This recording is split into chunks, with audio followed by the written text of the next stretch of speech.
For years, it's been the pinnacle of luxury and power from the German automaker. But as time marches on, even the most impressive vehicles can begin to show their age. That's why Audi has been hard at work on a replacement, set to arrive next year.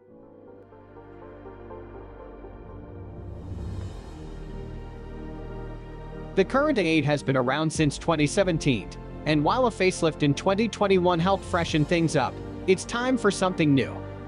And according to a new report from Autocar, Audi's upcoming flagship sedan is going to be the most powerful car the brand has ever produced.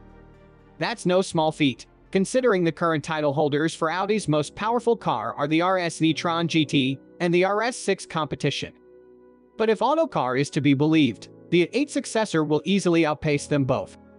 The upcoming A8 will be built on the premium platform electric architecture developed by Audi and Porsche, and is said to have a range of up to 466 miles and be able to charge at 270 kW from 5 to 80% in less than 25 minutes. And while it may not match the Grandsphere 711 horsepower and 708 pound-feet of torque, it will still pack a serious punch. With this new E8, Audi is aiming to take on some of the most impressive luxury EV on the market, like the Mercedes-AMG EQS 53 and the recently unveiled BMW i7 M70.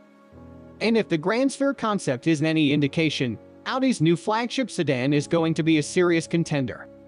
So while we may not have seen any spy shots of the upcoming A8 Successor just yet, it's clear that Audi has big plans for its new flagship sedan.